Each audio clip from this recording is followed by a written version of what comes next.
658596। দেখেন এন্টার দেওয়ার পর এখানে মোবাইল নাম্বারটি চলে যাচ্ছে।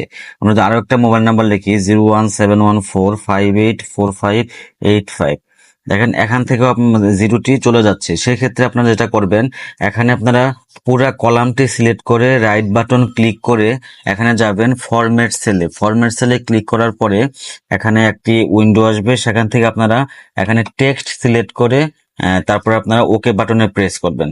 দেখেন এখন যদি আমরা মোবাইল নাম্বার লিখি 01678754585, দেখেন ইন্টার দিয়ে দেখেন এখানে শূন্যটি থেকে যাচ্ছে।